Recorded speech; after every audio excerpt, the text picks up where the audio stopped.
আজকে ন্যাশনাল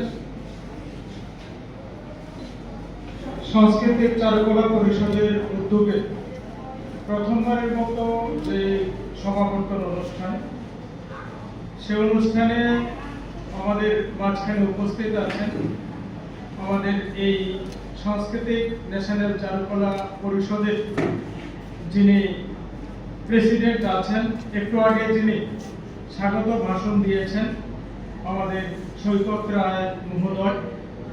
উপস্থিত আছেন আমাদের বিশিষ্ট শিল্পী ভাস্কর শান্তা দে মহোদয়, এবং আমার সামনে যারা আছে এই পরিষদের সঙ্গে যুক্ত বিভিন্ন ছাত্রছাত্রী, বিভিন্ন শিল্পী, বিভিন্ন অভিভাবক, যারাই যুক্ত আছেন প্রত্যক্ষ বা পরোক্ষভাবে, সবাইকে আমি আমাদের পশ্চিম ত্রিপুরা জেলা পরিষদের পক্ষ থেকে এবং আমার ব্যক্তিগত তরফ থেকে অনেক শুভেচ্ছা এবং অভিনন্দন জ্ঞাপন করছি।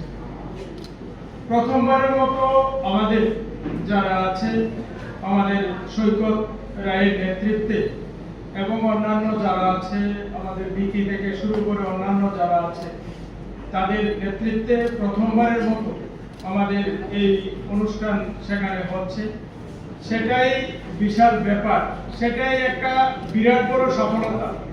সেখানে ভুল ত্রুটি বা কোনো কিছু কাজ যদি করতে হয় তাহলে ভুল হবে, এটাই স্বাভাবিক। এটা কোনো সেখানে ভুলের কিছু আমি মনে করছি না।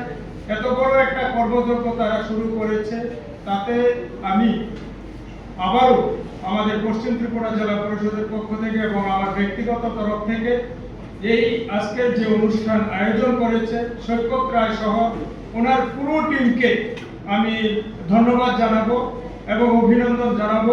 আগামী দিনে যাতে আরো ভালোভাবে আরো বড় পরিসরে তাদের এই কর্মসূচি পালন করতে পারে, তার জন্য ভগবানের কাছে আমি প্রার্থনা জানাবো।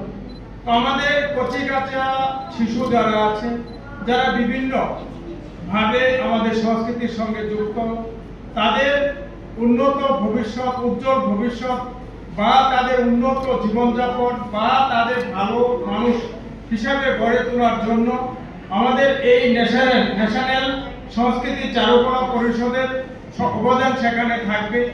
তারা বিভিন্ন সময়ে বিভিন্ন বাচ্চাদের পরীক্ষা নিয়ে থাকে, সেগুলি তারা অনেক প্রসেস করে সেখানে তাদের সার্টিফিকেটও প্রদান করে। তো আমি তার জন্য সেখানে বিভিন্ন অভিভাবক থেকে শুরু করে ছাত্রছাত্রীদের তাদের যোগাযোগ আছে।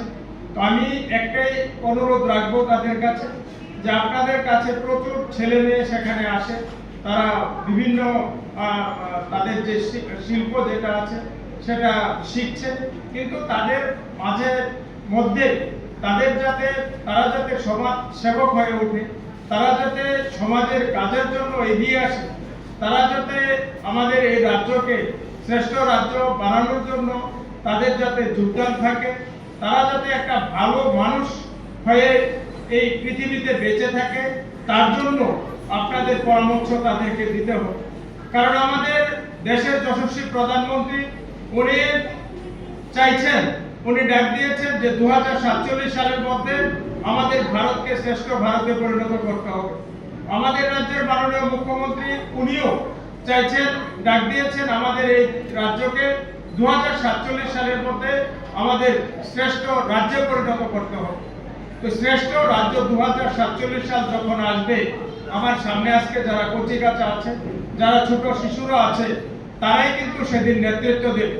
তারাই সেদিন তাদের মধ্য থেকে কেউ ডাক্তার হবে, কেউ ইঞ্জিনিয়ার হবে, কেউ আইএস হবে, আইপিএস হবে, কেউ রাজনেতা হবে, এমএলএ হবে, মন্ত্রী হবে, মুখ্যমন্ত্রী হবে, প্রধানমন্ত্রী হবে। তো তারা যদি সুশিক্ষায় শিক্ষিত না হয়, তাদের যদি ভালো দেহ না থাকে, তারা যদি ভালো মানসিকতার মানুষ আমরা যদি তৈরি করতে না পারি, তাহলে কিন্তু 2047 সালের যে নেতৃত্ব তাদের কাছে থাকবে, তাহলে ভালো নেতৃত্বের কাছে থাকবে না।